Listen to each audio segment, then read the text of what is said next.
Women of Innovation event, which will be hosted by the Connecticut Center for Advanced Technology, CCAT, and the Connecticut Technology Council, CTC.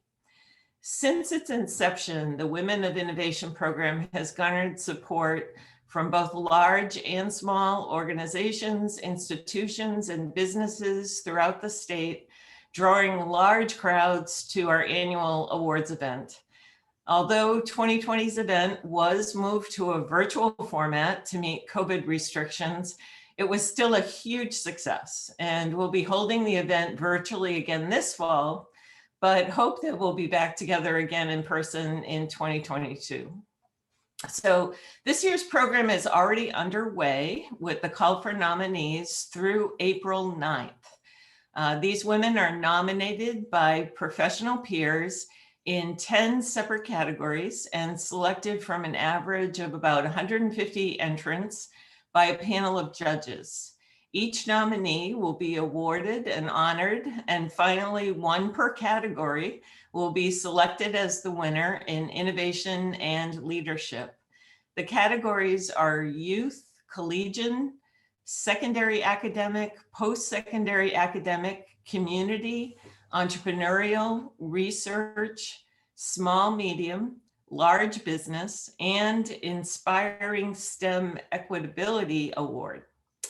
For those nominations, 50 of the most exceptional women and girls statewide who are working or studying in science, technology, engineering, and manufacturing, STEM, will be announced as finalists the week of May 27th. So we encourage you to nominate a woman you know, and we'll share a link to the nomination form at the end of today's webinar and in a follow-up email. So now it's my extreme pleasure to introduce today's featured Women of Innovation alumnus speaker, Audrey Larson. Audrey was the 2020 youth category finalist from Wallingford's Lyman Hall High School. She's a member of the student board, the Wallingford STEM 10, and is on the Connecticut Invention Convention Board of Directors. Audrey has been inventing since she was in the 4th grade, and she has pending which problems in the area of climate change and school safety. Audrey is passionate about engineering and introducing younger children to STEM. She mentors kids in music, plays the tuba, and is a member of STEM and environmental clubs at her school. We're thrilled to have you, Audrey, with us today. So I will turn it over to you, and we look forward to your presentation. Thank you. Thank you for having me. So today I was asked to speak for a little bit about myself, and I chose to speak about the failures that I have faced and how I have overcome those failures in my time as a student and in my time as an inventor. So just a little background, I have 3 major passions in my life. The first one, which is inventing. The second one, which is music, which is for me more of a fun passion and more something that just makes me a whole and happy person. And the third passion, which is entrepreneurship. And I've always been interested in startups, nonprofits, starting my own business and things like that. So my first experience with music occurred when I was in 4th grade. I started playing the alto saxophone at the age of 8, and I really fell in love with music. I was never a strong musician, and I was never the best in the band by any means, but I really enjoyed it and loved it.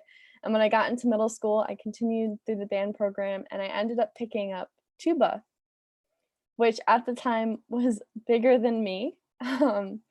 And it was a little intimidating. I had never played a brass instrument before, but I ended up really loving it. And I ended up going into high school, being in the marching band and wanting to be the best I could be, taking private lessons and really just trying to get better at it because it was something I loved so much.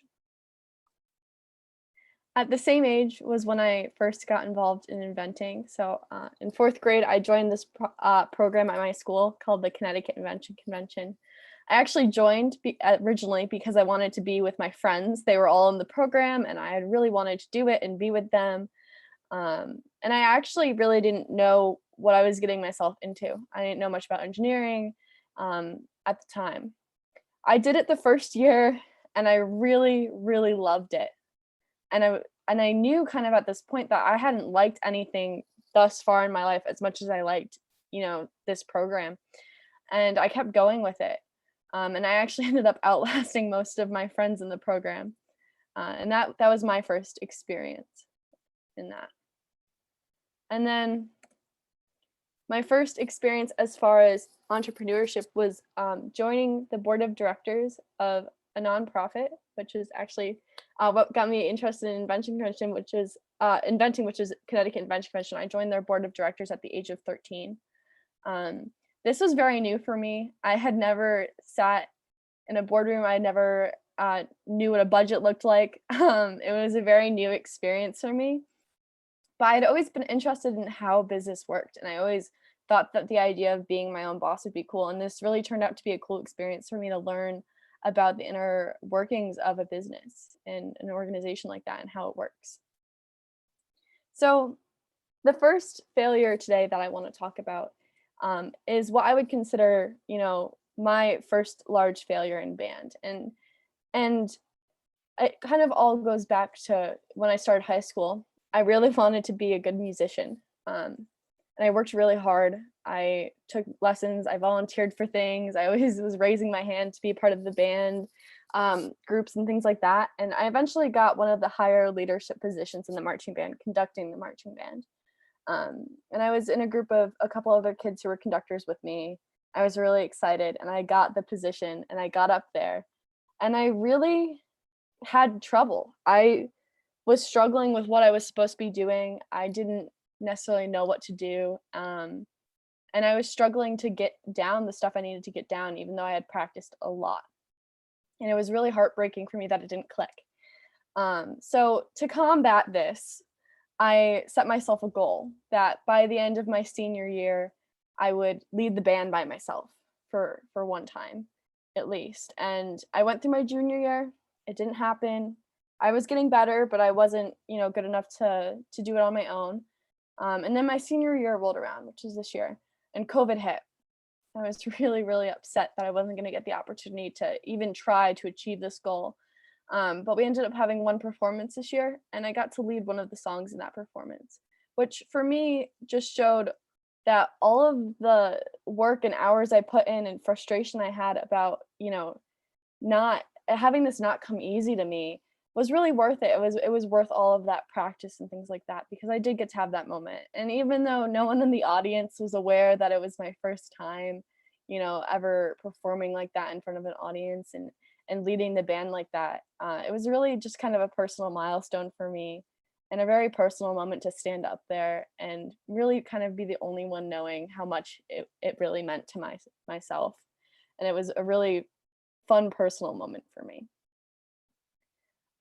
As far as inventing, I would consider my first couple of inventions as pretty much failures, just in the sense that people lacked interest in my first couple of inventions. And I was very young at the time. I was 8 or 9, and I found that this was really challenging for myself to deal with because I was so passionate about these things I was creating, and I could talk your ear off about them for hours because I really loved the process so much.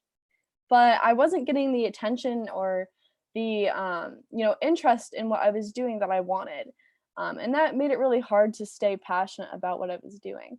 But I kept trying because I really, really, really liked what I was doing. I have ended up creating, 6 inventions in total, with I'm sure more on the way as I'm going into engineering. And I now have 2 patents for my inventions and things like that. And it's really interesting to look back and think about how frustrated I was as an 8-year-old kid going through this process and, struggling with finding something that, inventing something that mattered. And once I, found problems that mattered to the people in my lives and things like that and kind of kept going with it and it took off, I was really happy with that. And it's hard to look back sometimes and think that I might have given up at some point in there. And then As far as, the entrepreneurial side of myself, my first big failure that I would consider as a failure on the board is right when I started off, actually. I was 13 and I was the youngest person in the room and one of the only female members of the board. And I remember just being terrified to even talk. Not because I couldn't talk to adults, but because I was in this room full of, people with 40, 50 years of business experience, and they were so wise and smart and intelligent, and they knew what they were doing. And I sometimes struggled with the fact that I didn't feel like my opinion necessarily, was as good as someone else's because I didn't have that experience. But I did learn eventually that, you know, as a young person, I was a voice for the students going through the Invention Convention program. And I kind of allowed myself to come out of my shell and voice my opinions. And I've ended up leading initiatives, serving on committees, and getting this really immersive experience that has got me interested in, hopefully one day having my own startup. Um, as far as this kind of what I consider a failure of holding back as a board member, I could have stayed on the board and been quiet and probably still gotten a lot out of the experience because of what I was, around and what I was observing. But what I found was when I got myself out of my shell a little bit and let myself really become immersed in being on the board, I found that I, really started learning and getting my hands dirty. And I think I got a much more immersive experience than I would have otherwise had if I had decided to kind of and step back and not really get as involved as I was. So I'm really glad that I got through that. So as far as where I am today, these experiences have led me to want to continue my passions. I plan to go to college for civil engineering next year. I'm a senior in high school this year. So, and I'm always going to keep music as a part of my life. It is something that just makes me feel whole. And though I have no desire to do it as a career, it is something that I always want to keep in my life on the side of hopefully one day owning my own startup that is engineering and science based. One of the last things I want to just reiterate is the importance of getting back up and how, looking back at my very short lifetime, there's a lot of moments where I feel like if I had made a different decision and given up, I would be a very different person now. So I think it's really important that you keep trying stuff even if it's hard. The last thing I want to just mention is something that I've kind of realized from all of this experience. And the fact is that you can sometimes identify passions based on things that you're not very good at, but you won't give up on. I found my passions in the places where I was worst at starting off, but I loved them so much I didn't want to give up. And I think that really helped me find where what I was passionate in, because I realized, if I love this thing so much that even though I'm not good at it right now, I'm willing to keep going, that must mean I really care about it. So don't limit yourself and do what makes you happy, because even if you're not good at it right now, if you really truly love it, you will get better. And if that's what makes you happy and that's what you love, you should do it. So thank you. And thank you for letting me talk today. Very excited. This is my first webinar like this. Well, thank you, Audrey. That was awesome. And carried it off for your first webinar beautifully. It's funny because I am also a musician. I started studying music from the age of 8 and now are running my second technology company. So, along the way, I've met a lot of people who share a passion for music and technology as well. So I'm interested in your views on what did music teach you, studying music and performing in front of audience, that you found translated into your STEM studies and you can carry forward into, your college and professional career? Honestly, music taught me how to be dedicated to something. Being a part of marching band in high school is a big commitment, and you have a lot of responsibilities as a member, and it's really hard and exhausting. and it taught me how to stick with something and really just be dedicated to it. And I think that carried into my other, subjects in schools and things I was doing outside of school. And it made me realize that even in the moments where you don't feel like it's paying off, you should still keep going because it will at some point. And I think music really prepared me to just kind of stick with things and have that drive and dedication to not give up when things are tough. Yeah, and probably the discipline too, right? Yes. Of trying to reach goals. And so your studies, you said you're going to the civil engineering. Where will you be attending school? I have not chosen yet where I'm headed to school next year. I have heard back from some colleges, but not all of them. But I plan to do civil engineering or material science engineering. Awesome. That's great. So my daughter's an engineering professor. And she was also a violinist. So again, another music science connection. So you have patents pending in areas of climate change and school safety. Can you talk a little bit more about those? Yeah, so I've actually, I received my patent on an invention called Canopy, which is a device that abates carbon emissions from cars, and it does that naturally through photosynthesis. So it's basically just this big canopy of plants over the highway that filters out those CO2 emissions from cars as the CO2 rises out of the exhaust pipes. That invention I have gotten a patent on. And then my second invention, which is Safe Kids, is a fold-out bulletproof barrier for students to hide behind in the event of a school emergency. And that invention I recently just found out got allowed by the USPTO. So it should be issued soon, which is very exciting. Oh, congratulations. That's amazing. Thank you. So what do you think you want to specialize in college? Because civil engineering is, all of the engineering fields are so wide open, as far as specialties. Do you have a certain area that you want to concentrate on? Yeah, so I've always been an environmentalist my whole life and really been fascinated by environmental science.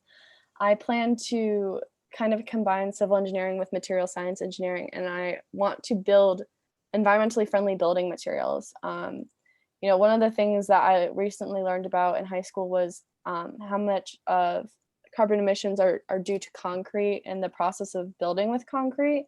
And I would like to look into that and hopefully try to revolutionize some of those building materials to be a little bit more environmentally friendly.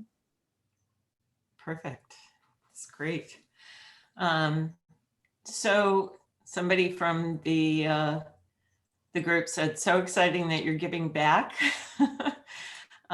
which is awesome. A lot of people they think about how much money they're going to make or their personals or something, but, like altruistic society improvement goals is pretty amazing at your age. So that's awesome.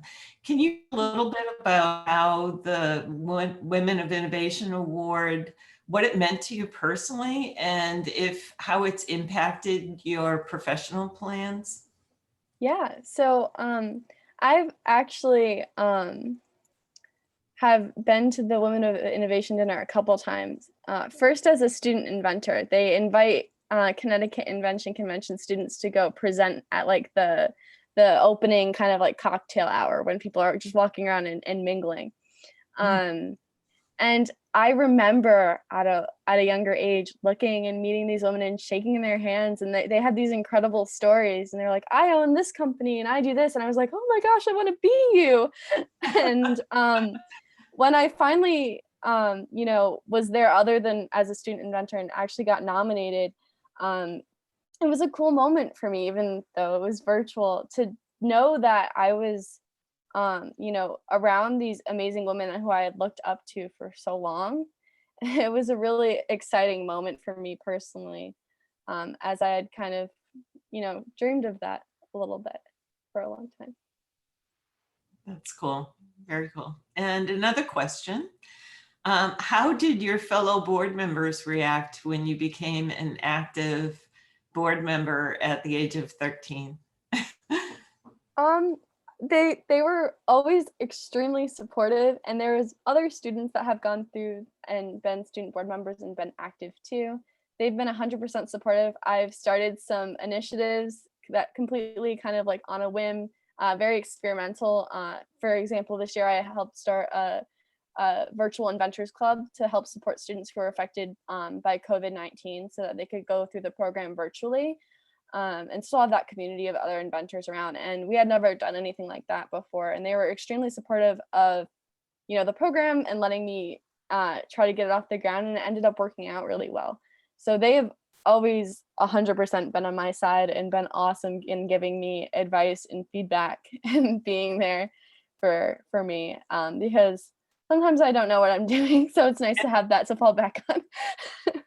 So COVID didn't slow you down at all. And that's another question from the audience. Has COVID kind of piqued your, curiosity about any additional inventions around a pandemic and how you might address the problems that have been posed by the past year and coming year, probably? Yeah, so I've always been interested in biology. I took AP Bio in high school, loved the class. And when this all rolled around, I definitely found myself researching about COVID-19 and things like that. And I would love to see, and I love to see, I have students in the virtual inventors class right now. They're creating COVID-based inventions, some of them. I love to see new inventions that come out around like sanitizing things, and it's really fascinating, though that is definitely not my forte going into that, but it's really inspiring to see. And some of the kids that I work with have been, very focused on that. So it's been really cool to research about and get to know about. Awesome. Another question, what else do you think schools could do to encourage interest in science and engineering and entrepreneurship, particularly among girls? Yeah. So one of the big things for me as a kid was seeing other women who were in STEM fields. I went to a school that was really supportive of STEM. We had programs like Invention Convention in my school system that were mostly made up of women. And that let me see older kids doing, things that I didn't necessarily know were options for me, but then let me know they were options for me. Another really important thing I think about that kind of shaped my interest in STEM as a kid was my school made sure to highlight women in my town and local area that were in STEM and engineering fields.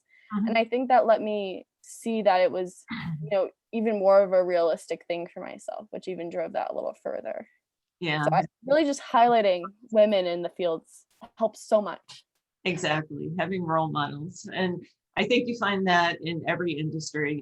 I'm in financial services, and there are groups of women who get together and support, the advancement of younger women like yourself throughout the industry, kind of helping those people along as future leaders. So, and we have a comment from somebody in the audience, not exactly a question, but they said the construction industry could benefit from your passion on environmentally friendly building materials. When you have a minute, please Google passive houses. There's a chapter in Massachusetts that you might want to get involved in, or maybe somewhere around where you're going to college. And it truly looks for more products that can help with building projects. You're an amazing young person. Keep up the great work.